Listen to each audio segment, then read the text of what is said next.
해당 영상의 모든 투자 의견은요, 신박사 개인적인 의견이고요. 투자의 책임은 본인에게 있기 때문에 참고용으로만 하시기를 당부드리도록 하겠습니다. 네, 안녕하세요. 신박사 인사드리겠습니다. 2021년 3월 29일 신박사의 장마감 복귀 방송 하도록 하겠습니다. 월요일입니다. 한 주 시작인데요.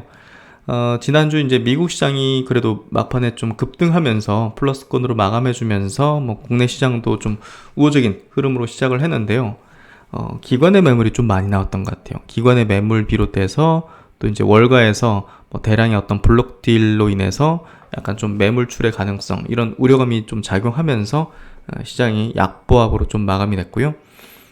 크게 떨어지진 않았지만 종목별로는 조금 이슈가 있었던 것들은 크게 빠지고 또 올라간 것도 있고 뭐 셀트론처럼 올라간 것도 있고 좀 종목별로 차별화는 좀 시세 차별화는 좀 컸던 것 같고요. 장중에 이제 나스닥 선물이 계속 약세를 좀 보였어요. 한 1% 가까이. 그래서 뭐 막판에는 뭐 거의 한 0.4% 5% 마이너스 정도까지 이제 그래도 좀 많이 올라오면서 낙폭을 줄이긴 했지만 어쨌든 월가에서 벌어지고 있는 약간의 좀 뭐 블록딜 어떤 사태 이런 것들이 조금 부담 요인으로 됐던 것 같아요. 근데 그런 것들이 좀 외적인 요인이니까 일시적인 어떤 뭐 약세 요인이지 이게 지속 가능한 그런 약세까지 일으키는 그런 포인트까지는 아닐 것 같아요. 어쨌든 오늘 시장에서 시총 상위주 중에서 가장 강했던 섹터는 바이오, 특히나 셀트론이 이끌어준 그런 흐름이었다 보면 될 것 같고요.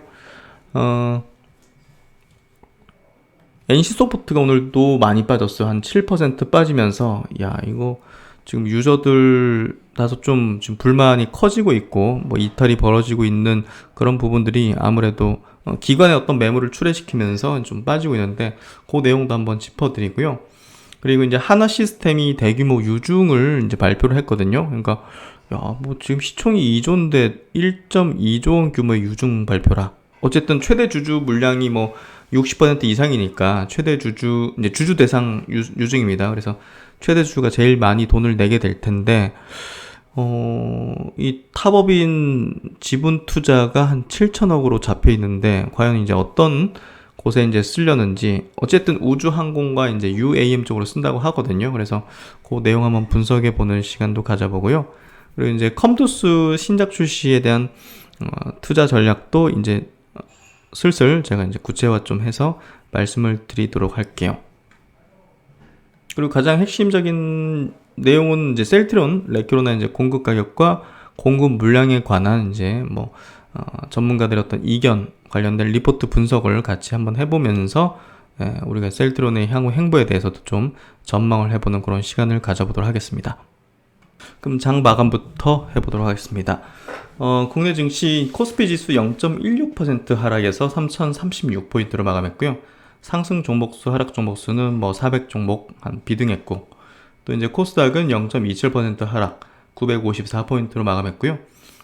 상승 종목수가 500여 종목, 하락 종목수가 한 700여 종목으로 하락 종목수가 좀 많았던 이제 그런 하루였습니다. 수급적으로는 오늘 외국인이 코스피에서 약간 순매수를 했고요. 뭐 많은 물량을 이제 의약품 업종, 셀트론에 이제 집중된 매수를 좀 보여줬고, 기관들이 이제 오늘 7천억을 매도하면서 시장의 어떤 이제 흐름을 좀 악화시키는 그런 흐름이었고요. 금융투자가 4천억, 연기금이 한 1,600억 정도를 순매도했습니다. 특히나 이제 오늘하고 내일 그리고 수요일까지가 이제 내일까지가 됐네요. CFD 물량이 이제 출회되는 그런 일정이 이제 이번 주에 좀 있기 때문에 그런 부분에서 대형주들의 좀 일부 약세, 작년을 좀 주도했던 성장 대형주들이 CF 물량 때문에 좀 밀리는 그런 흐름이 전개될 수 있다는 건 좀 참고할 필요가 있을 것 같고요. 그런 부분에서 이제 그런 CFD 물량의 어떤 부담이 좀 지나가면 시장 국내 증시도 좀 환기되지 않을까, 좋아지지 않을까, 뭐 이런 생각이 좀 듭니다. 코스닥 시장에서는 오늘 외국인이 400억 정도 순매도했고 기관이 한 140억, 개인이 700억 정도 순매수를 했고요. 뭐 수급적으로는 큰 변동사항은 없었던 것 같아요. 해외 증시를 한번 체크를 해보면요. 뭐 미국 증시는 이제 지난 금요일날 이제 급등을 좀 펼쳤고 1%대. 그래서 특징적인 건 이제 S&P 지수가 이제 신고가 흐름을 지금 내어준 흐름으로 가고 있고, 나스닥은 어느 정도 조정을 좀 일단락 짓는 흐름이 되고 있고, 다우지수도 역시나 이제 신고가의 어떤 흐름을 지금 내어주고 있어요. 오늘 일본 증시 플러스 0.7% 마감, 홍콩 항생도 0. 거의 약보합 정도죠. 그리고 대만이 1% 강세 마감, 상해 증시도 한 0.5% 상승. 예, 그래서 전반적으로 아시아 증시 좋았던 것 같고요. 국내 증시가 조금은 아시아 증시 대비해서 좀 약했던, 제가 볼 때는 CFD 물량 때문이 아닐까 하는 생각이 듭니다. 그래서 코스피 업종 지수 차트를 보면요, 이게 이따가 시황 부분도 좀 체크해 드리겠지만, 이중 바닥을 형성하고 고점 대비 한 5%밖에 안 빠진 거죠, 지수가.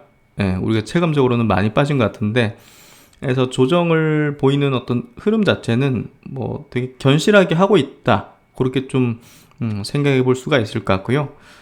그런 부분에서 이게 기간 조정으로 좀 들어가는 것 같아요. 가격 조정을 세게 받기보다는 기간의 조정으로 들어가는 것 같고, 여기 한 달 정도는 더 늘어질 수도 있는데, 거의 이중 바닥 형성했고 확인했고, 조금 좋아지는 흐름이 될 것 같아요. 그래서 지금부터는 대외적으로 사실 차이나 리스크 정도 빼고는 크게 부각될 게 없어 보이거든요. 그래서 제가 볼 때는 여기서 큰 리스크가 발동되긴 쉽지는 않아 보인다, 요 정도로 코멘트 드릴 수 있을 것 같고, 요 밑에 있는 121선이 좀 올라오는 부분을 기다릴 수도 있는 거고요.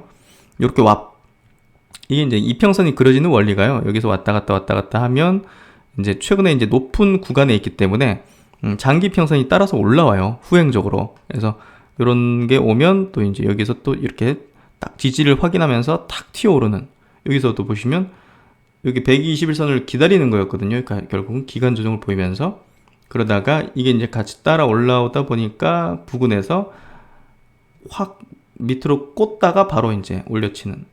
그래서 여기서도 요 121선과 지금 현재 주가 지수와의 어떤 괴리가 있기 때문에 이걸 기다리는 흐름일 가능성도 있어 보이고요. 어쨌든 기술적인 흐름은 이런 어떤 흐름이다, 경향이다는 정도로 보면서, 일단은 그래도 기간 조정이 이어가고 있다, 이렇게 정도로 일단 해석하면 될 것 같아요. 그래서 앞서서 이렇게 될 것이다, 저렇게 될 것이다, 이거는 기술적으로 예상을 하는 건데, 그거는 참 맞고 틀리고 문제라기보다는 다소 좀 예언가처럼 돼버릴 수도 있기 때문에, 그러면 사실 주식이 꼬이는 경우가 많은 것 같아요. 그래서 그냥 지금 흐름이 어떻게 흘러가고 있고, 이게 따라오는 흐름이 돼서 여기서 지지를 받으면 좋을 텐데, 그렇게 될 수도 있고, 그냥 여기서 치고 다시 달릴 수도 있고, 그 정도. 지금 위치가 어떤지를 보는 게 중요할 것 같고요. 기간 조정을 하고 있다, 이 정도로 보면 될 것 같아요. 코스닥은 코스피보다 조금 더 최근에 더 올라왔고요. 그 이유는 최근에 말씀드린 대로 바이오 업종이 셀트론 비롯해서 바닥을 좀 찍은 흐름이 나오면서 바이오가 좀 코스닥을 좀 이끌어줬던, 거기에 반도체 관련 기업들도 같이 끌어줬고, 또 거기에 더해서 또 일부 게임주들이 엄청 팡 튀면서 지수를 좀 끌어올려주는 그런 흐름이 됐던 것 같아요. 어쨌든 양시장 모두 조정 과정에 있어서 아주 건설적으로 잘 되고 있다고 생각되고요. 지금 구간은 무엇보다 잘 인내하고, 또 내 포트에 정말 향후 실적 장세 벌어질 때 퍼포먼스를 낼 수 있는가, 이거를 좀 점검하면서 리밸런싱하는 그런 어떤 기회의 어떤 구간으로서 활용하는 게 필요할 것 같아요. 먼저 셀트리온을 한번 짚어볼게요. 셀트리온이 오늘 60일선을 돌파하고 그 조정도 그거 지지 받으면서 굉장히 견조하게 지지까지 받아냈어요. 그래서 오늘 시초가 5.8% 상승, 그리고 저가는 딱 60일선 지지받는 지점 2.5% 상승 구간까지 조정받고 다시 5%로 올라서는 그런 흐름을 보이면서 강한 어떤 흐름을 보여줬고, 오늘 외국계 참고로 매수세가 많았고요. 1200억 정도 순매수했습니다. 기관은 연기금, 금융투자 중심으로 좀 매도가 나왔고, 어쨌든 외국인의 어떤 쇼커버 물량 가능성도 상당히 있고요. 어쨌든 전체 장 끝나고 나서 집계되는 통계도 한번 확인해 봐야겠죠. 어쨌든 최근에 어떤 장세를 셀트리온 그룹주 비롯해서 바이오 업종이 다소 좀 코스닥을 좀 이끄는 부분은 굉장히 좀 고무적이고 좋은 어떤 현상이다. 그리고 셀트리온 헬스케어 역시나 셀트리온과 마찬가지로 이 레키로나주 수출이 이루어지게 되면 같이 실적적인 부분에서 좋아질 수 있기 때문에 동반해서 좀 강한 흐름을 보여줬고, 셀트론 제약은 다소 좀 모멘텀적인 측면에서 좀 약하죠. 예, 확실히 작년 탄력적인 모습과 다른 게 이때는 기대감의 측면에서 움직였기 때문에 이게 뭐 레키로나주 팔아서 실적이 얼마 나올지 이 부분보다는 코로나 항체 치료제 이제 뭐 성공 기대감이라든지 이런 부분이 작용하면서 탄력적이었고, 여기서부터는 이제 제대로 실적 찍힐 수 있느냐 이 부분으로 들어가기 때문에 셀트론과 헬스케어 비해서 상대적으로 좀 시세가 좋지 않은, 탄력적이지 않은 그런 흐름을 보이고 있다. 이 정도로 체크를 하시면 될 것 같아요. 그래서 지금부터는 셀트론이 제가 볼 땐 더 메인이 될 거라고 생각해요. 뭐 그런 부분에서 오늘 60일선까지 지지 나온 거는 굉장히 고무적이고, 여기서 뚜렷하게 저점을 확인하는 흐름들이 나와줬고, 그래서 일단은 여기 매물대가 상당히 두텁거든요, 사실. 그래서 요 단기적으로 보신다면 셀트론을 좀 이제 이분 양분해 가지고 제가 이제 제시를 드리는 게 더 나을 것 같아요. 선택 사항이 될 것 같으니까. 장기적으로는 제가 이 종목 계속 성장할 수밖에 없는 종목이라는 얘기를, 그 성장에 훼손이 될 수 있는 요인이 발생하면 제가 말씀을 드리겠지만, 여전히 성장에 대한 확신은 유효하다 이렇게 말씀드리고, 장기적인 관점에서는 이제 최근에 저점 다졌다 이렇게 말씀드렸고, 단기적으로는 요 매물대 자체가 굉장히 두텁기 때문에요. 단기적으로는 여기서 저항을 받을 수도 있어요.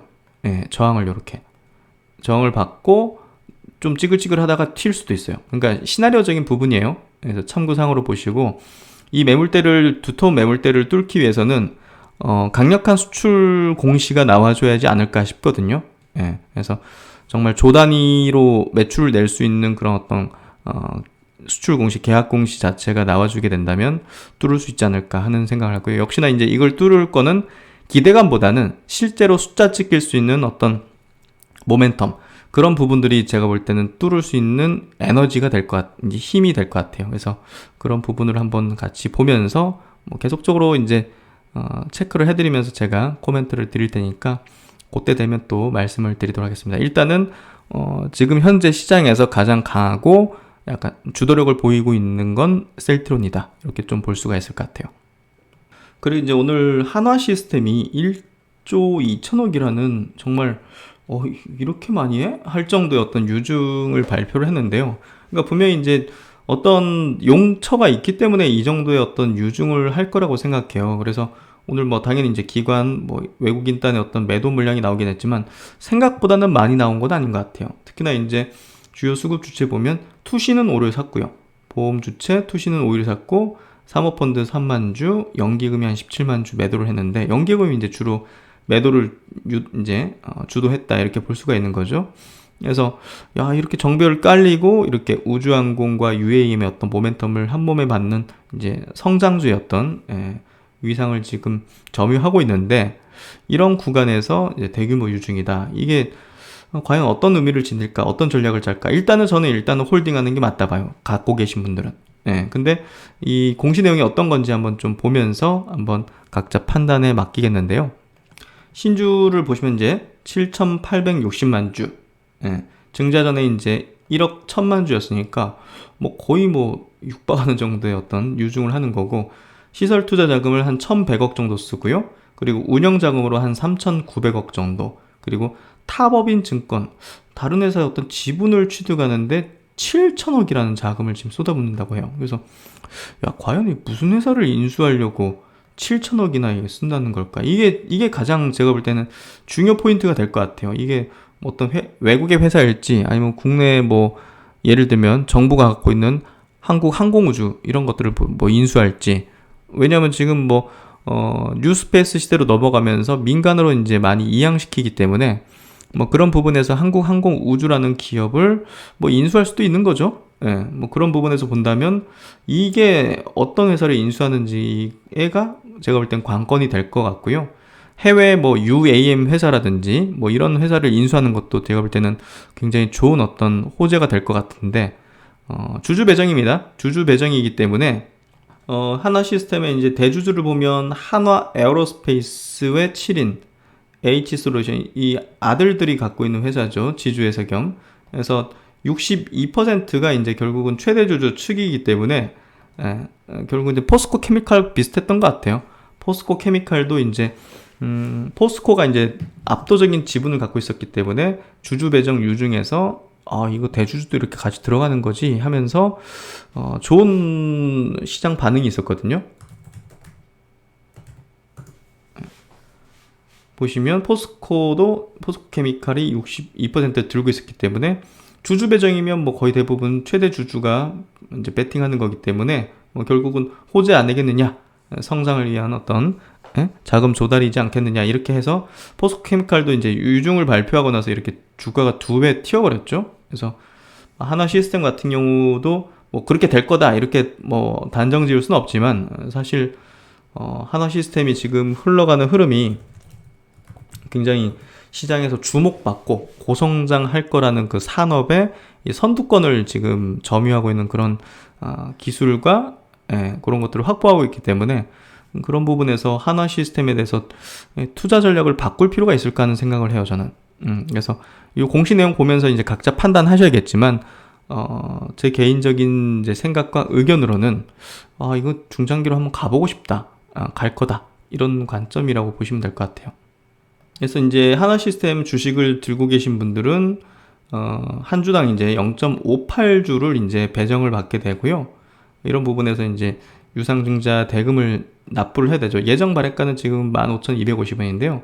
좀 변경될 수 있습니다. 그래서 어쨌든 유중을 받을지를 결정을 해야 될 것 같고, 공시사항을 보면서 나는 단기적으로 좀 물량 부담이 좀 커서 좀 매도하겠어, 이런 판단을 할 수도 있는 거고, 혹은 이 정도의 어떤 미래성장 베팅 정도 해야지, 쿠팡은 뭐 번 돈 전부 다 올인해놓으면서 성장이 베팅했는데 그 정도 해야지 하면서 하나 시스템의 어떤 UAM 사업과 이제 우주항공 관련된 위성 사업에 대한 긍정적인 판단을 한다면 저는 뭐 유중도 하고 유중 물량도 받고 중장기로 가볼만 하지 않을까, 이렇게 좀 의견을 드리도록 하겠습니다. 그래서 이제 아크 인베스트의 이제 우주 ETF가 이제 오늘 뭐 언론사에서는 이제 오늘 이제 출시될 거라고 이제 보도가 되고 있는데, 어쨌든 오늘 우주항공 관련된 기업들의 주가는 좀 좋았던 것 같아요. 세트레가이가 6%, 인텔리안 테크도 4%, 한화 에어로스페이스도 한 2% 상승, 한국 항공우주는 오늘 좀 보합이었네요. 그래서 이런 흐름을 보여줬고, 한화솔루션도 한 2% 상승하면서 이 친환경 관련된 그 붐이 좀 불 수 있는 그런 흐름이지 않을까 생각되고요. 컴투스가 1% 상승, 게임빌이 0.7% 상승. 오늘 네이버가 좀 많이 빠졌어요. 2.8%. 특별한 이유는 없는데요. 이 중국 기술주가 좀 좋지 않은 그 영향을 받았는지는 모르겠어요. 오늘 기관들도 좀 많이 팔았던 것 같고, 카카오도 좀 같이 빠졌어요. 카카오도 한 1.5% 정도 빠지면서 네이버랑 같이 움직였다 보면 될 것 같아요. 특별하게 네이버나 카카오의 어떤 개별 악재가 있는 건 아니고요. 대외적인 어떤 요소 때문에 빠진 것 같아요. 아무래도 그게 이제 기관들 외국인 수급적으로도 좀 빠졌던 것 같고, LG와 0.37% 약세, 그리고 삼성 SDI는 0.6% 강세. 그래서 삼성 SDI가 조금 더 강한 것 같아요. 최근에 흐름 보면 수급적으로 오늘 외국인도 샀네요. 그래서 2차 배터리 종목들은 사실 장기적인 관점에서 저점 메리트를 느낄 수 있는 그런 구간대라 보고요. 삼성바이오가 셀트로 움직이면 같이 움직이는 것 같아요. 그냥 3%. 특별한 내용은 없었던 것 같은데, 현대차가 보합 정도, 그리고 기아차는 플러스, 모비스 플러스. 지금 포스코가 좀 강한 것 같고, 셀트로는 5% 강세, LG전자가 최근에 좀 약세네요. 1.7% 약세로 최근에 기관 매물이 조금 나오는 것 같아요. 이거 어느 정도 일단락 돼야지 추세가 딱 전환될 것 같아요, 보니까. 그리고 SK텔레콤은 오늘 1.8%, 웨이브에 25년까지 1조 투자하겠다. 지금 KT는 콘텐츠에 4천억 투자하겠다. 지금 OTT 전쟁인 것 같아요. 결국은 그 통신주들도 콘텐츠 역량을 집중하면서 이제 향후 어떤 성장 동력으로 삼으려는 그런 흐름인 것 같고요. SK텔레콤 제가 볼 땐 긍정적으로 바라볼 필요가 있지 않을까, 계속. 그리고 이제 NC소프트가 오늘 많이 빠졌는데요. NC는 뭐 이따가 제가 짚어드리도록 할게요. 그리고 아모레퍼시픽 같이 화장품, 뭐 유통 관련된 종목들은 꾸준하게 이렇게 파동을 그리면서도 꾸준하게 상승하는 그런 흐름이죠. 그래서 LG생활건강, 아모레퍼시픽은 사실 중국 시장에서 좀 성장주로서의 어떤 역할을 좀 해주고 있다고 생각이 돼요. 그래서 조금 단순히 이제 뭐 중국 어떤 회복, 경기 회복에 대한 기대감을 넘어서는 약간 성장의 프레임을 좀 붙일 필요가 있다고 생각되고요. 코스닥 쪽으로는 오늘 뭐 셀트론 헬스케어랑 제약이 올랐고 에코프로 BM도 1% 상승. 반도체 쪽은 계속 좋은 것 같아요. SK 머티리얼즈 5% 상승. 스튜디오 드래곤이 오늘 좀 많이 올랐네요. 6% 상승. 기관 외국인들이 완전히 당겼네요. 상당히 좋은 어떤 콘텐츠 주식들도 흐름을 보여주고 있고, 오늘 KMW 플러스를 냈네요. 그래도 휴젤이 플러스. 그래서 코스닥은 조금 그래도 약세 종목이 좀 많이 보이는 것 같고요. 매드팩토가 3.9% 좀 빠졌던 것 같고, 데브시스터즈는 오늘도 7.8% 상승을 보이면서 강한 흐름을 보여주고 있네요. 레고캠바이 좀 빠진 것 같고요. 근데 뭐 부담은 없는 것 같아요. 메지온이 이제 그 FDA, NDA 신청서 제출했다는 그 소식 재신청했다고 하죠. 그래서 2분기 내로 심사 여부가 통보된다고 합니다. 요 소식에 좀 빠졌네요. 기대감보다는 좀 불확실성에 의해서 이제 수급들이 좀 빠지는 그런 흐름인 것 같아요. 그래서 네오이메테크는 최근에 좀 많이 빠지는 것 같아요. 요거 질문 주신 분들 계신데요. 좀 기다림이 필요할 것 같아요. 이게 뭐 상장하고 바로 달릴 뭐 모멘텀은 없거든요, 사실. 그래서 시간이 많이 필요할 것 같고, 제가 볼 때는 이제 상장하고 나서 시총 좀 높다 이런 얘기를 드렸잖아요. 전 1조 내외 정도면 좀 적당하다는 생각이 들었고, 1조 언더에서 사고 싶다는 얘기를 좀 드렸거든요. 상장하고. 그래서 어쨌든 저는 좀 기다릴 것 같아요. 네, 뭐 급하게 네오이메텍을 바라보기보다는 좀 기다리면서 1조 좀 부근까지 오거나 1조를 살짝 깨면 매수하고 싶다. 이런 일단 입장이거든요. 그래서 일단 뭐 하단을 받치는 어떤 밸류도 없는 거고, 바이오 주식이야. 그런 부분에서 뭐 그냥 오랫동안 이제 바이오 주식 신약주들을 많이 거래했던 입장에서 네오이메테크는 한 1조 언더 되면 좀 매력적이겠다. 이렇게 좀 판단하고 있었거든요. 그래서 그런 부분들 한번 참고를 해보시고요. 그리고 태양광 관련해서 OCI가 여기 지지라인에서 또 딱 7% 상승하는 거 보니까 친환경 관련된, 신재생 관련된 분위기가 조금 좋아질 것 같네요. 어쨌든 종목은 요 정도 체크를 해보고요. 하여튼 뭐 시장 분위기가 나쁘진 않습니다. 종목별로 뭐 좀 낙폭을 보인 종목도 있긴 하지만 제가 볼 때는 뭐 우호적인 흐름이라고 생각하니까 부정적으로 보지 마시고 요 정도 체크해 보도록 하겠습니다. 먼저 시장에 대한 얘기를 해보도록 하죠. 그 KB증권에서 나온 뭐 이은택 연구원님의 투자 전략 보고서인데요. 이번 주 전략에 대한 내용입니다. 살아나는 반등 기대감과 친환경 관련 이벤트다. 그 이번 주 일정 중에서 좀 중요한 부분이 이제 주말에도 말씀드린 부분이지만 바이든의 이제 인프라 부양책의 청사진이 이제 수요일 31일 날 이제 발표될 예정이거든요. 그래서 이거 관련해 가지고 제가 이제 최근에 태양광 관련한 그 하나솔루션이라는 종목이 아마 좀 부각될 가능성이 있다. 그리고 전체적으로 이제 2차전지 배터리 종목들도 좀 뭐 악재를 맞아가지고 좀 쉬고 이렇게 조정을 받았지만 다시 재차 이제 올라서게 될 거라고 생각해요. 그래서 그런 부분에서 전 세계적인 어떤 이 친환경에 대한 어떤 모멘텀이 올해 이제 더욱더 강력해지기 때문에 그런 부분에서 글로벌 시장을 휘감는 그 주도 테마, 주도 섹터, 주도 업종의 대표주들이 무엇인지가 이번 장세 끝을 결정할 걸로 이제 볼 수밖에 없기 때문에 그런 부분에서 이 친환경에 대한 기대감 분명 굉장히 중요할 거라 생각하고요. 뭐 내용 보면 이제 미국은 신고가죠. 미국 S&P는 이제 신고가를 내고 있고, 우리 코스피 같은 경우는 1월 25일 날 3,200포인트 신고가를 기록한 이후에 뭐 많이 빠진 건 아니에요. 지금 지수 단으로는 한 5% 정도 지금 빠져 있는 상황이거든요. 근데 이 종목 중국들을 보면 뭐 꽤나 많이 빠진 것들이 많죠. 고점 대비해서. 그래서 어쨌든 체감적으로는 한 10%, 15% 정도 빠진 걸로 좀 체감적으로 느껴지는데, 어쨌든 뭐 삼성전자, 하이닉스 같은 시총 상위주들이 뭐 네이버 같은 종목이 뭐 고점 대비 그렇게 밀린 게 아니기 때문에 어쨌든 지수는 요 정도 방어가 되고 있는 상황이고요. 미국 대비해서 우리나라 증시 그리고 중국 증시는 더 많이 빠졌습니다. 최근에 이제 중국에 좀 악재 부분들이 좀 있었죠. 예, 뭐 미국과 유럽과의 어떤 약간 갈등 문제, 그리고 최근에 미국에 상장돼 있는 중국 ADR들에 대해서 뭐 상장 폐지 얘기들이 나오는 그런 부분이 악재가 되면서 이 중국 증시가 보다 더 이제 13% 고점 대비 13% 빠져 있는 상황이고, 한국 증시는 5.2% 정도 빠져 있는 상황이고, S&P 500 미국 증시는 이제 신고가를 계속 내어주고 있습니다. 그래서 이제 이런 조정의 어떤 근거는, 명분은 결국은 이제 긴축 우려잖아요. 그래서 제가 저번에도 한번 싹 이제 그 과거의 어떤 대세 상승장 국면에서 조정을 한 10에서 15% 세게 받을 때 이유가 이제 긴축이었다. 똑같은 어떤 이유로 이제 대세 상승 국면에서 이제 조정을 받는 빌미로 삼고 있는데요.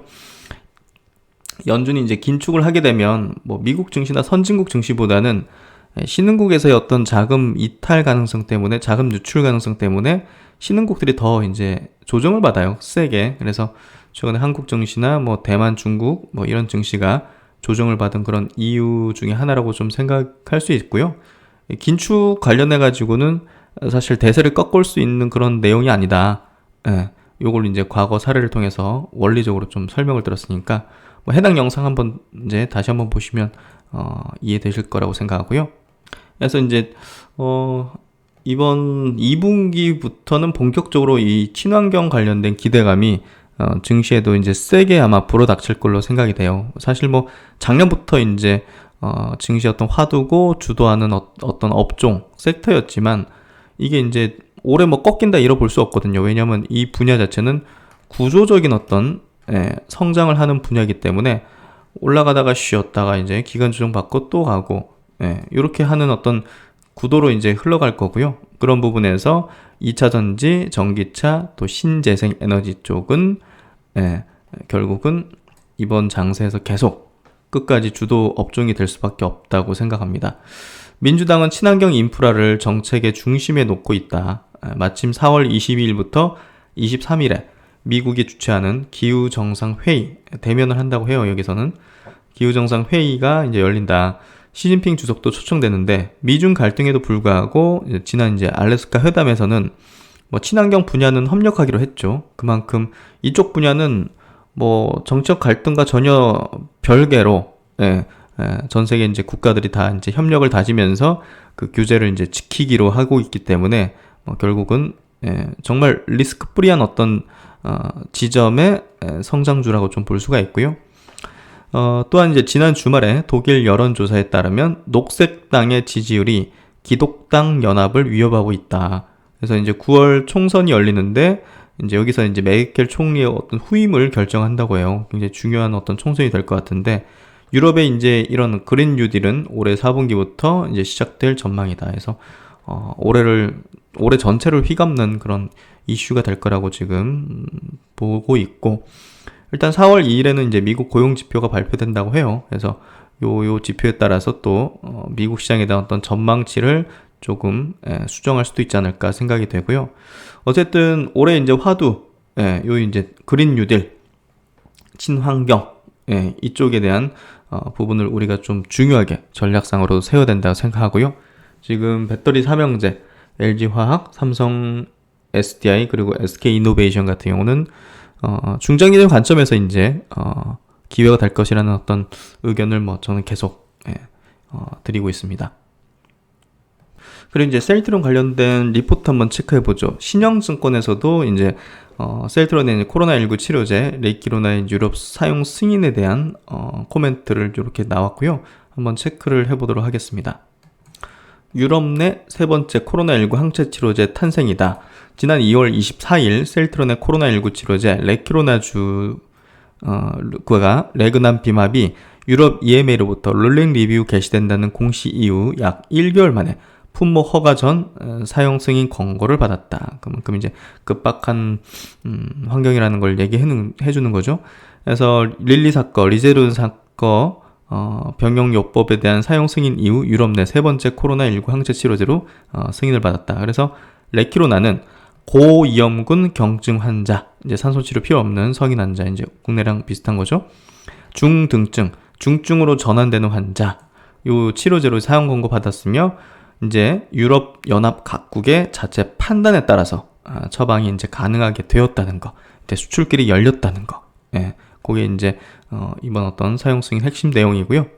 그러면 이제 우리가 이제 궁금한 부분은, 또 이제 의견을 듣고 싶은 부분들은 이제 어떻게 공급을 할 것인가, 가격이라든지 수량이라든지 이 부분, 이제 어떤 국가에 어느 정도 물량을 할 것인지, 이게 이제 궁금한 사항이고, 그게 이제 실적으로 바로 이제 다이렉트로 연결될 수 있는 그런 포인트지 않습니까? 그게 바로 이제 주가의 어떤 형성시키는 이제 근본 내용이 될 텐데요. 셀트론 헬스케어는 셀트론이 개발한 모든 바이오 의약품에 대한 글로벌 판권을 가지고 있습니다. 바이오 신약인 레키로나 또한 글로벌 공급 권한을 갖고 있고요. 그래서 유럽하고 수출 논의는 당연히 셀트론 헬스케어가 이제 하게 됩니다. 바이오 시밀러와 달리 신약이기 때문에 이익 분배율이 시밀러보다는 높을 걸로 지금 예상이 되고 있고, 현재 북유럽 주요 국가와 협상 중이며 빠르면 다음 달 초에도 공급이 가능하도록 서두르겠다고 한다. 일라일리 항체 치료제가 1바이알당 1250달러임을 고려하여 레키로나의 공급 가격은 1000달러로 가정 시 매출은 최소 이제 150만 명분이 되겠죠. 1.5조, 영업이익률은 50% 내외로 예상한다. 그래서 이익률이 굉장히 높을 거는 뭐 당연하고 신약이니까, 일단은 네, 배분은 뭐 우리가 뭐 가정할 때 그냥 셀트론 헬스케어랑 반반씩이다 이렇게 좀 배분하는 게 좀 일반적인 것 같은데요. 그거는 이제 정확히 알 수 없죠.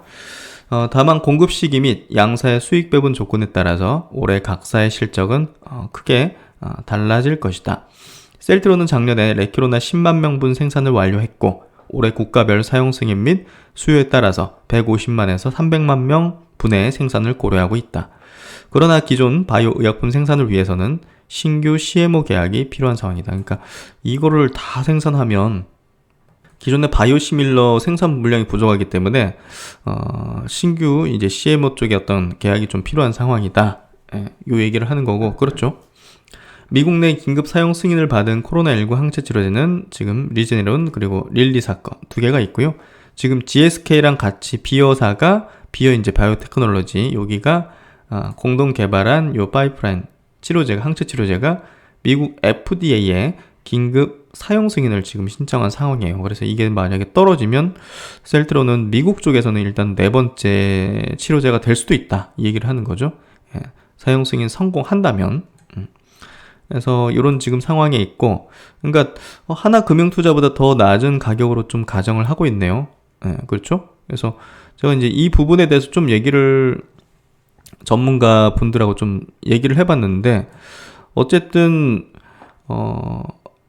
이 미국 이제 그 리제네론 이제 일라일리 그 사의 그 항체 치료제가 항체 두 개를 섞은 이제 칵테일 요법인데요. 칵테일 두 개를 항체를 한 거기 때문에 셀트론은 이제 단일 항체니까 가격이 2분의 1이 될 것이다 는 가정은 사실 뭐 그렇게 논리적으로 생각해 볼 수도 있지만, 지금 어떤 정부 딴의 어떤 뭐 유럽이라든지 이런 상황에서 볼 때 지금 이게 뭐 자가면역 질환 치료제도 아니고 뭐 항암제 같은 그런 부분도 아니고 지금 긴급한 전염병이 이제 벌어지고 있는 이런 상황이기 때문에 이런 논리로 가격 형성이 되는 부분은 아니라고 해요. 그러니까 그냥 그 제약사가 이제 뭐랄까 제시하는 가격이 보통은 이제 받아들여질 가능성이 높다고 해요. 약가를 결정했던 그런 어떤 전문가의 어떤 소견을 좀 들어보니까. 그래서 지금 요 가정 자체는 애널리스트 딴의 이제 의견이라고 좀 보면 될 것 같고요. 지금은 긴급한 상황 그리고 팬데믹의 어떤 상황 속에서 이 약을 쥐고 있는 게 갑이기 때문에, 갑의 입장이기 때문에 사실상 이제 기존의 어떤 다른 바이오시밀러라든지 다른 어떤 약에 대한 약가 책정의 논리랑은 좀 다르다. 이런 소견을 좀 보였거든요. 그래서 그런 부분은 좀 감안해서 생각해 보세요. 애널리스트들의 생각과 또 이제 또 일선에 있는 또 이제 직접 진짜 약가를 결정하는 입장은 분명 다를 수 있고요. 또 이제 우리가 그런 것들을 같이 좀 두루두루 보면서 확인을 해야 된다. 그렇게 생각합니다. 그래서 뭐 경쟁약들이 여러 막 있어가지고 막 뭐 예를 들면 뭐 자가면역 질환 치료제가 막 한 대여섯 개 있어가지고 그 중에서 뭐 이렇게 약가 협상을 하는 거랑은 완전 다른 어떤 개념이라는 거죠. 그래서 단순하게 뭐 그 칵테일이니까 2배 비싸고 뭐 이런 논리는 일단은 적절치 않거나 혹은 그런 식으로 이제 가격 측정이 되지 않을 가능성이 높다. 이런 어떤 소견을 좀 받았었고요. 그래서 이제 이런 레키로나의 매출 기대감에 셀트론과 헬스케어에 대한 매수 의견을 이제 유지한다. 셀트론은 목표 주가 38만 원, 헬스케어는 15만 원을 이제 유지하고, 일단은 뭐 레키로나 공급가 및 이제 공급 규모에 대해서는 아직 구체적으로 밝혀진 것가 없기 때문에 일단 이게 나오게 되면 뭐 그때 또 이제 어떤 의견 제시들이 달라질 수 있기 때문에 일단은 뭐 지금 다 예측일 수밖에 없죠. 일단 첫 수출 계약이 물량과 가격이 결정될 거 아니겠습니까? 그거 나오면 일단은 올해 연간에 대한 실적이라든지 이런 부분이 나올 수 있죠. 그래서 일단은 지금은 다 예측이다. 요 정도로 보시고, 어쨌든 우호적인 어떤 분위기 그리고 수급이 들어올 수 있는 구간이기 때문에요. 크게 뭐랄까 그냥 뭐 가만히 기다리면 되는 그런 구간인 것 같아요. 그래서 지금 시장의 어떤 분위기 자체가 코로나 치료제에 대한 어떤 우호적인 분위기가 되고 있죠. 국내 같은 경우도 지금 환자가 또 늘어나고 있고, 해외 같은 경우도 지금 다시 또 심각해지는 그런 상황이기 때문에 우리가 이제 확실하게 알 수 있잖아요. 코로나 상황이 종식될 수는 없구나. 그리고 이게 계속적으로 유행병처럼 이렇게 좋아졌다가 나빠졌다, 좋아졌다, 나빠졌다. 이게 백신이 있는다 하더라도 이런 상황이 이어갈 수 있는, 그러니까 작년처럼 완전히 그냥 경제가 완전 봉쇄되고, 뭐 국가가 마비되고 이런 것까지는 이제 백신이 보급되면서 그런 상황이 발생하진 않을 가능성이 높지만, 어쨌든 우리가 이제 매년 겪는 독감이라든지 뭐 이런 것들처럼 코로나에 대한 어떤 뭐 대응이 필요할 수밖에 없다는 거죠. 그런 부분에서 이 약을 가지고 있다는, 이 신약을 갖고 있다는 거는 굉장한 그 기업에 대한 밸류를 높여줄 수 있는 포인트가 될 것이다. 이렇게 좀 생각이 됩니다. 그리고 이제 하나금융투자에서 나온 리포트를 한번 보도록 할게요. 그래도 이제 증권사 쪽에서 이제 42만 5천 원이면 가장 높은 그 목표 주가를 좀 제시를 한 그런 케이스인데요. 일단은 실적적인 부분을 예측을 한번 좀 체크할게요. 올해 지금 이 코로나 항체 치료제 이제 수출로 인해 가지고 셀트론의 매출이 3조 2,900억 정도 찍힐 것이다. 그리고 영업이익은 1조 6천억이 찍힐 것이다. 그래서 퍼단으로 지금 현재 주가를 보면 34배 정도 받는다.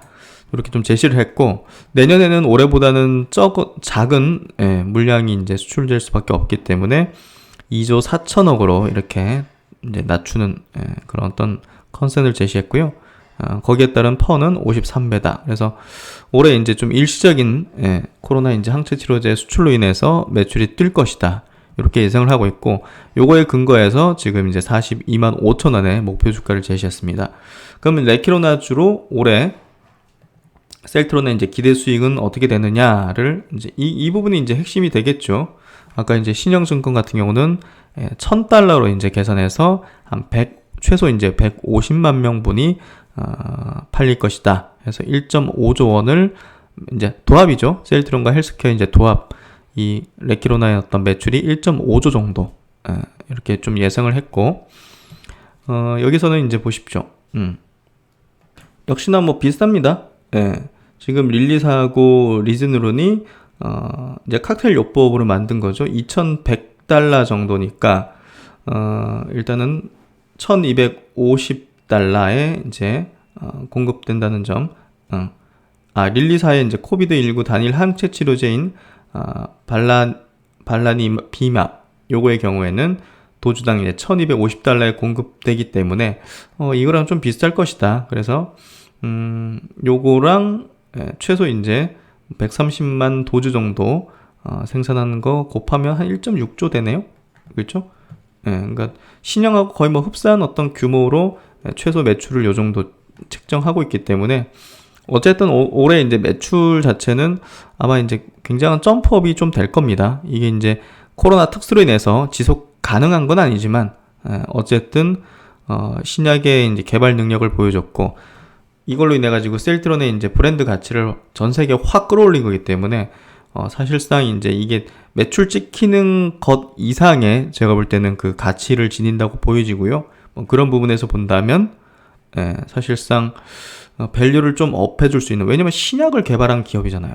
신약을 개발했고 유럽에서 환자에게 써도 된다는 어떤 부분이 생겼잖아요. 그러면 이게 단순 바이오시밀러 기업에 대한 밸류에이션이 아니라 밸류를 높여줘야죠. 제가 볼 때는 그렇습니다. 제 의견은 밸류를 높여줘야 되는 어떤 부분이다. 그래서 여기 보시면 기존 셀트론에 대해 부과했던 펄을 60배에서 45배로 조정을 했는데 뭐 이거는 다 의견이니까 누가 맞고 틀리고 문제는 아닐 것 같은데요. 근데 이제 제가 생각하기에는 합리적으로 생각한다면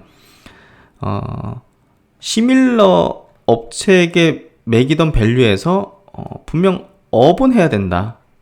업은 해야 된다. 이게 그래요. 올해가 가장 최대 매출일 수 있죠. 레키로나에 관련된 매출은. 하지만 신약 개발 기업으로서의 밸류를 인정받아야 된다고 생각하기 때문에 그런 부분에서 본다면 밸류를 업을 해주는 게 합리적인 어떤 전망이 아닐까 개인적으로는 좀 생각합니다. 그래서 그런 부분에서 여러 이제 전문가 집단의 어떤 의견들은 다 다를 수밖에 없겠지만 어쨌든 기념비적인 어떤 사건이고 그리고 이제 글로벌적인 어떤 인정을 받았고 그리고 이 셀트론이 이제 단순히 그 시밀러를 만드는 회사가 아니라는 거를 전 세계 보여줌으로 해가지고 기존의 본업 자체에 대한 어떤 그 신뢰도라든지 인지도나 그런 개발 능력까지 더 우수함을 좀 보여줬다는 그 무형의 어떤 가치도 우리는 좀 생각할 필요가 있지 않을까.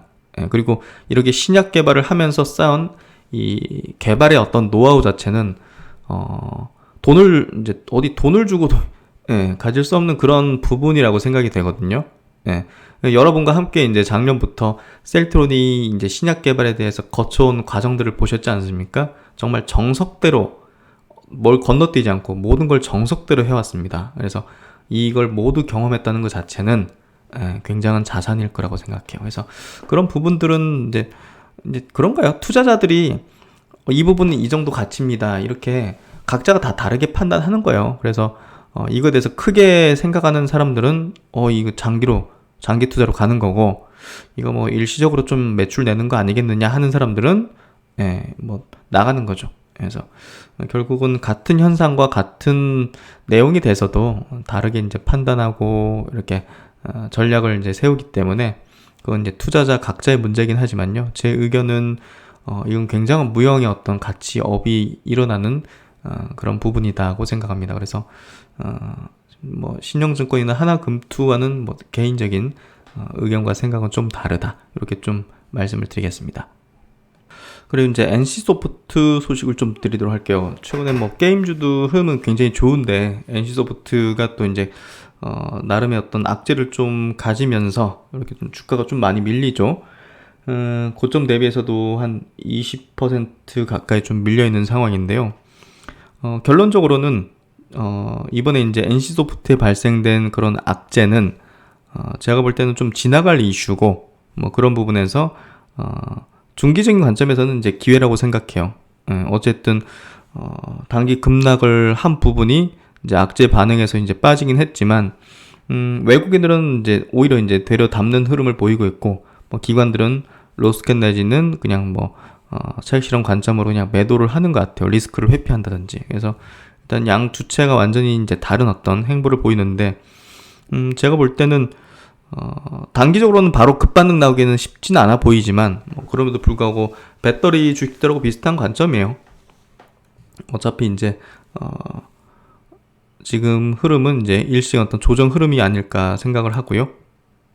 그래서 이제 가장 큰 거는 일단은 뭐 리니2가 해외 쪽에서 이제 뭐 대만하고 일본에서 이제 출시를 했는데 압도적인 1위를 좀 예상했지만 뭐 그 정도는 아니다. 뭐 경쟁작들과 뭐 1위를 다투는 수준 정도다. 뭐 이렇게 얘기를 하고 있어서 다소 좀 기대치가 낮아진 것 같고, 뭐 이런 부분보다는 제가 볼 때는 이 문양 업데이트 관련된 이슈로 인해서 이제 많은 유저가 좀 이탈한 부분. 예.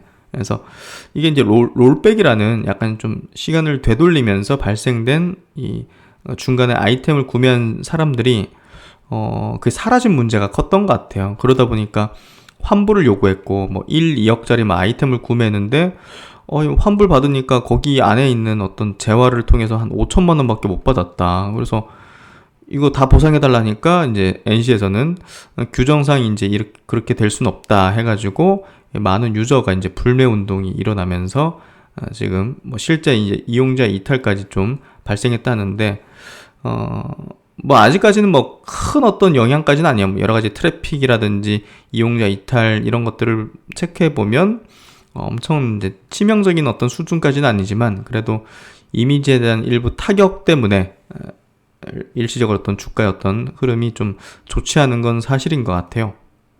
그래서 결국은 NC소프트의 이제 매출 중에서 한 2조 정도가 아이템 매출이라는 측면에서 볼 때, 이 문양 롤백 사태 이후에 이제 일부의 어떤 결제 감소가 좀 있었을 걸로 이제 추정이 되고, 이걸로 인해서 기대치를 이제 예상되는 실적을 좀 낮출 필요가 있다, 이 얘기를 하는 거예요. 그래서 합리적인 어떤 의견이고 예상이라고 생각이 되고요.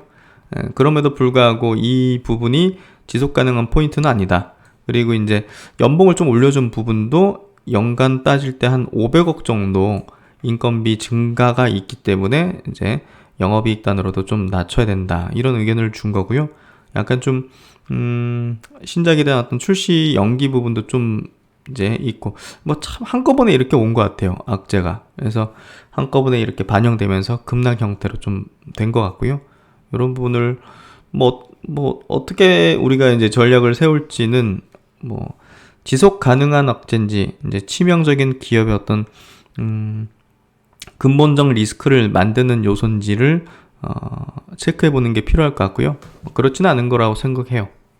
그래서 대신증권에서도 리포트가 나오는데요. 블레이드 앤 소울 2, 이게 이제 최대 기대의 신작이지 않습니까, 올해? 그래서 요거 출시 전까지는 좀 기다려보자. 목표 주가는 좀 하향을 했긴 했지만 투자 의견 매수는 그대로 유지를 한다.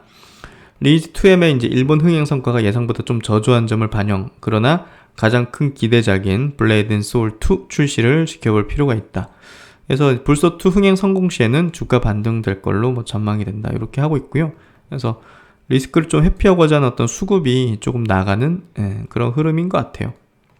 불소2의 이제 사전 예약을 보니까, 기존의 리니지 2M의 사전 예약하고 비슷한 속도로 지금 파악이 되거든요. 3월 4일에 사전 예약자가 이제 한 400만 명. 그래서 뭐 순항하고 있다고 뭐 표현할 수는 있을 것 같고요. 불소2는 일단은 뭐 장기적으로 볼 때는 불소2 해외 출시, 콘솔 등 플랫폼에 대한 확장, 그리고 모바일 아이온2 출시, PC 콘솔 버전 개발되고 있는 다수의 신작 라인업 공개 주목할 필요가 있다 해서 장기적으로는 뭐 크게 뭐 우려할 포인트는 아닐 것 같다는 생각이 드는데, 일시적으로는 지금 뭐 좋지 않은 그런 주가 흐름을 보여주고 있습니다. 그래서 이제 최근 보면요, BBIG라고 이제 작년부터 성장 업종의 이제 대표 이제 주도주라고 이렇게 해서 명칭이 있었지 않습니까? 지금도 이제 BBIG 관련된 뭐 ETF라든지 이렇게 있는데, 바이오, 배터리, 인터넷, 게임. 그래서 한 번씩 다 세게 조정을 받았어요. 바이오도 삼성 바이오 그리고 셀트리온 조정을 세게 받았죠. 그리고 배터리도 최근에 보면 조정 세게 받고 있고, 인터넷 쪽으로도 카카오, 네이버가 작년 말에 이제 좀 세게 조정을 받았고, 올해 이제 뭐 다시 또 신고가를 내긴 하지만 상당 기간 한 4, 5개월 정도 조정을 세게 받았죠. 그리고 이제 게임 같은 경우도 뭐 개별로 좀 움직이죠. 게임주는 뭐 단체보다는. 그래서 컴투스도 세게 조정을 받았고, 그리고 NC도 최근에 좀 세게 조정을 받는 것 같아요. 그래서 이런 부분에서 한 번씩 세게 한번 조정을 받고 다시 이제 추세로 좀 돌아가지 않을까 하는 생각을 합니다.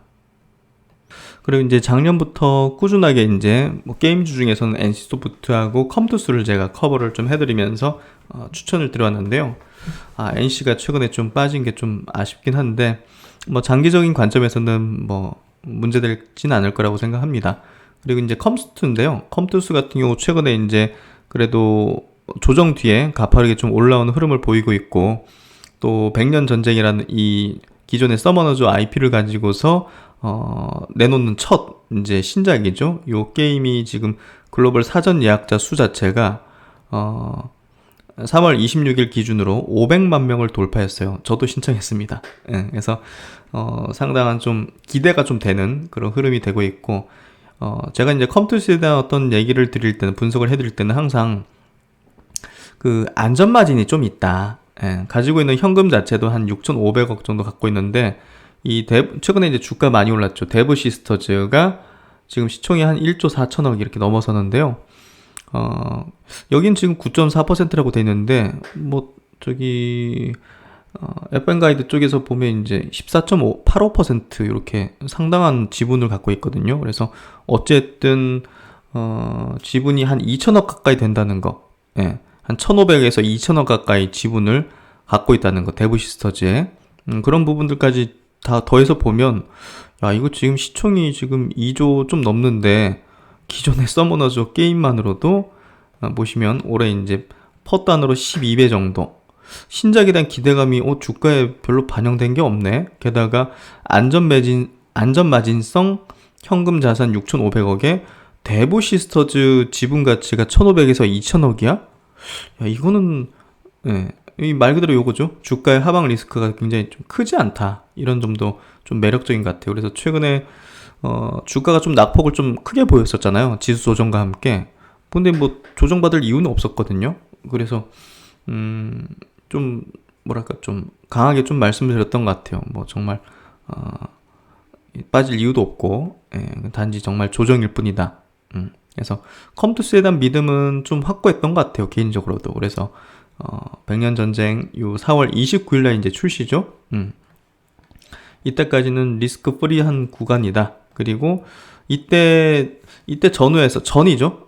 출시 전에는 아마 제가 볼 때는 아마 매도 의견을 드리게 될 것 같은데, 뭐 일단은 대형이 게임이니까 그때 좀 돼보면 제가 또 어떤 전략을 드릴지는 뭐 말씀을 드리게 될 것 같고, 지금 제 어떤 뭐 로직 상으로는, 이 종목을 바라봤던 전략을 세웠던 로직 상으로는 출시 전에는 매도할 생각을 갖고 있는 거거든요. 현재로서는. 그래서 이때쯤 해서 제가 또 다른 의견을 드릴지는 그때 좀 보면 뭐 아실 것 같습니다.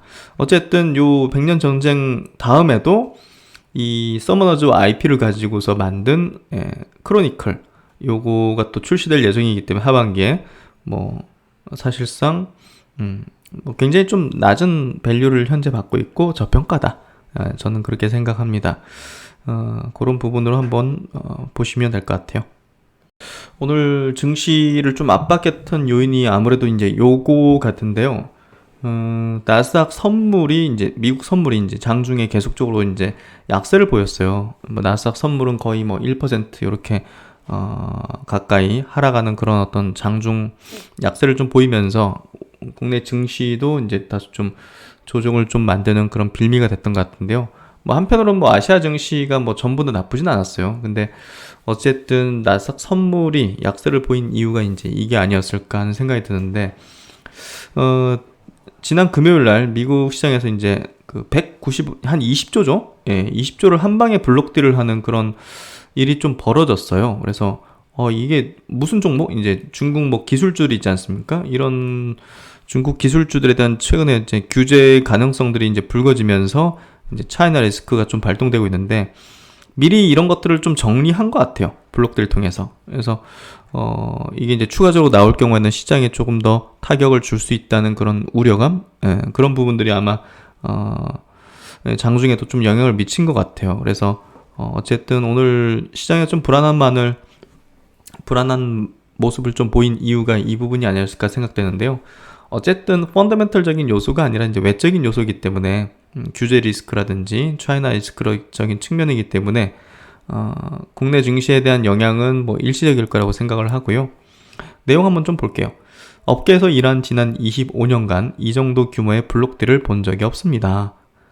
투자회사 밸류 자산 운용의 미셸 케우시 포트폴리오 매니저는 월가에서 이뤄진 약 11조 규모의 불가사의한 블록딜과 관련해서 이렇게 말했다.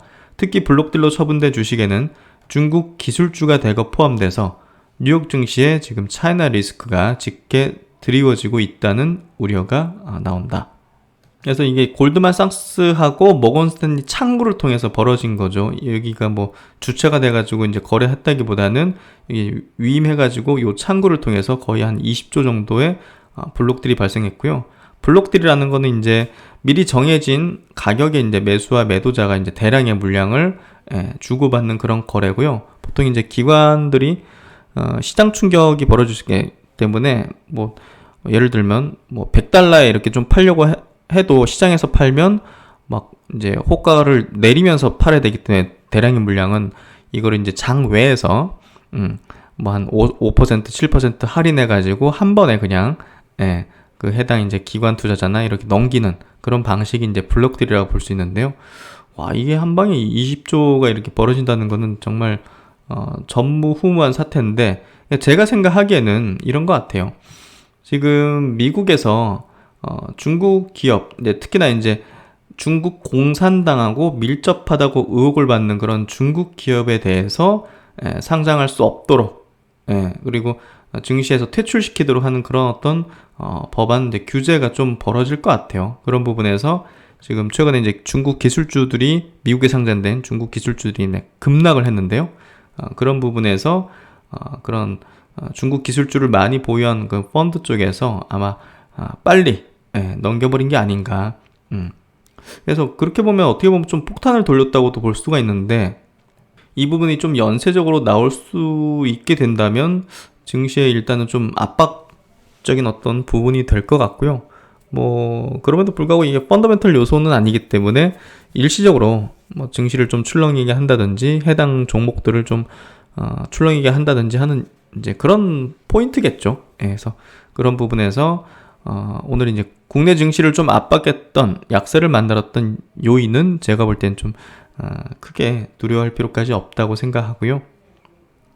그래서 이제 중국 기업에 대한 투자는 사실 좀 리스크가 좀 높은 것 같아요. 저도 이제 최근에 중국 기업들을 분석을 하면서 이거는 아무리 이제 중국이라는 국가가 이제 뭐 2030년쯤 되면 전 세계 이제 경제 1위 국가가 되겠죠?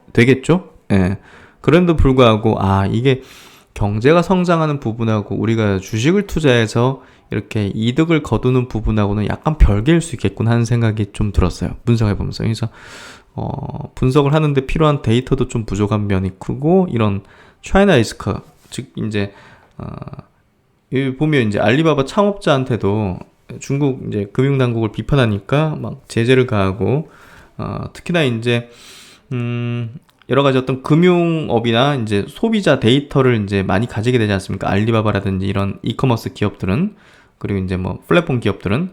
근데 이제 그런 소비자의 데이터를 이제 공동 관리하자, 합작사를 만들자, 이제 정부가 제안하면서 이 사기업들에 대한 어떤 통제권을 강화하려는 이런 움직임들이 결국은 자본주의의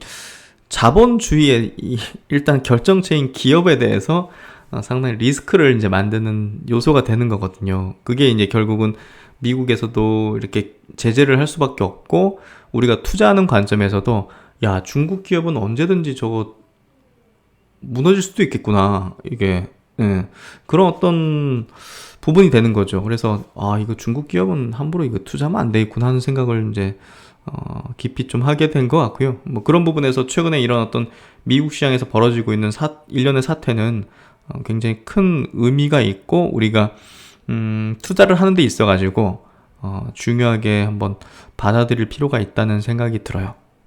그래서 이제 미국 증시든 뭐 국내 증시에 대한 영향도든 일시적으로는 조금 영향을 미칠 수도 있겠지만, 이게 이제 근본적인 어떤 문제까지는 아니기 때문에 너무 이제 두려워할 필요는 없을 것 같고요. 어쨌든 오늘 밤에도 이제 미국 시장이 이 부분이 좀 영향을 미칠지 한번 지켜봐야 될 것 같아요. 그러면서 한번 체크를 해드리도록 하겠습니다. 그리고 이제 현대차 그룹주를 한번 체크해 볼게요. 주가를 보면 야, 이렇게까지 빠질 이유가 있나 싶은데 일단은 거의 뭐 여기 보시면 애플 이슈 나오기 전에 가격까지 내려온 상태예요. 예, 그래서 이 정도 가격이면 정말 정말 부담 없는, 밸류상으로도 이제 한 자릿수, 올해 예상된 실적 대비해서 9배 정도밖에 안 되는 그런 밸류까지 내려왔기 때문에 매력적인 어떤 가격대라고 생각이 되어지고요. 지금 반도체 수급 이슈가 자동차 생산량을 낮춰가지고 예상되는 실적이 이제 자동차 판매량이 나오기 힘들 거다. 그래서 전 세계 이제 자동차 메이커에 대해서도 전반적으로 이제 그 컨센을 좀 낮추는 그런 경향이 있거든요. 근데 그럼에도 불구하고 폭스바겐이나 GM 같은 경우는 이제 주가 이제 올라가면서 전기차로의 전환에 있어서 좀 선두권 업체로 도약할 것이다. 그런 어떤 기대감이 조금 더 작용되는 것 같아요. 그런 부분으로 본다면 현대차 그룹주도 역시나 마찬가지로 전기차 시대는 지금 선두권을 형성할 기업이죠. 특히나 이제 아이오닉 5를 이렇게 사전 예약 받았는데 올해 예상되는 실적을 다 채울 정도로 이제 인기를 끌었고, 후속적으로 지금 내일 모레 되겠네요. 기아의 이제 EV 이제 6 같은 경우도 이제 공개가 되고, 나란히 이제 전기차 신차들이 이제 공개되기 때문에 그런 부분의 흥행적인 부분도 우리가 염두에 둘 필요가 있는 것 같아요. 기아 차 같은 경우도 최근에 조정을 좀 이렇게 보였고, 그리고 현대모비스도 주가가 보시면 중장기 이평선, 그러니까 애플 이슈 있기 전까지 지금 주가가 내려왔기 때문에 역시나 마찬가지로 밸류는 한 자릿수, 매력적인 구간까지 내려왔다고 봅니다.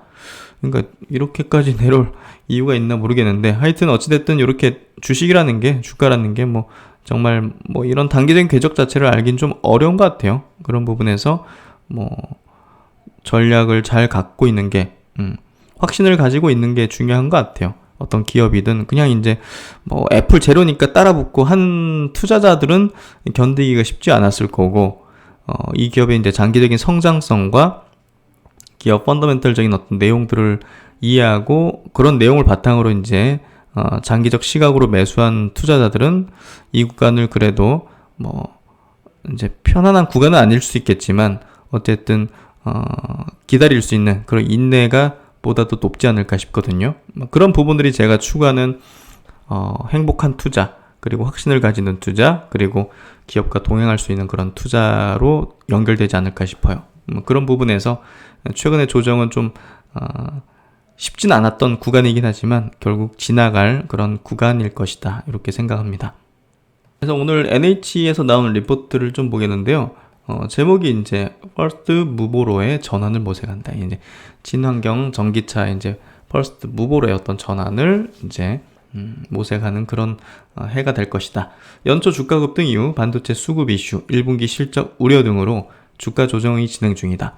아이오닉 5 성공적인 론칭 등 장기 성장 신뢰도는 강화되고 있다. 양호한 수요 추이를 고려할 때 단기 공급 이슈는 장기 실적 전망에 큰 영향 요인은 아닐 것이다. 중장기 주가 재평가 지속될 것으로 판단한다. 그래서 반도체 때문에 혹은 이제 작년 이제 너무나 좋았기 때문에 내수 같은 경우도 올해 이제 그거 대비해서 조금 확연하게 나아지는 그런 흐름이 1분기에 나오지 않는다 하더라도 그런 단기적인 어떤 공급 이슈나 그런 부분은 장기 실적 전망에 큰 영향 요인은 아닐 거라, 이런 얘기를 하는 것 같아요. 그래서 올해 이제 주가의 어떤 핵심 포인트는 전기차가 얼마나 팔리느냐가 중요한 포인트가 될 것 같아요. 혹여라도 작년보다 자동차 판매량이 줄어들거나 이런다 하더라도 전기차가 오히려 작년보다 정말 50%, 100% 판매가 증가했다고 하면 밸류는 높아질 거거든요. 그러면 이제 거기에 따라 주가도 올라갈 거고. 그래서 어쨌든 올해는 전기차가 얼마나 팔리느냐가 가장 핵심이 될 것입니다. 주가에도. 그래서 1분기 실적이 컨센 대비 별로 안 좋았다, 이런 거는 저는 크게 중요하지 않을 거라고 생각해요. 그래서 두고 보면 알게 될 것 같아요. 결국은 EGMP를 가지고서 만든 아이오닉 5, 기아의 이제 차종, 그리고 제네시스 브랜드의 이제 미국 시장에서 어떤 판매 성장, 그리고 제네시스 전기차 브랜드 출시, 이런 부분들이 어떻게 이제 시장에서 먹히는지, 그걸 우리가 좀 중요하게 봐야 될 것 같아요. 어쨌든 지금 현대차는 흐름 자체가 주가가 최근에 조정을 받았지만 전망 자체를 나쁘게 볼 이유는 전혀 없다. 저는 그렇게 생각합니다. 그래서 오늘 장 이렇게 마감을 해봤는데요. 보통 이제 월요일 날은 좀 기대감이 좀 부풀면서 우리가 시장을 이제 맞이하지 않습니까? 셀트론 그룹주는 이제 좋았는데 여타 이제 종목들 뭐 네이버라든지 뭐 이런 것들 좀 좋지 않았던 것 같아요. 하지만 뭐 장세는 나쁘지 않다고 보면 될 것 같고요. 오늘은 뭐 이런 얘기를 드리면 좋겠다는 생각이 들어요.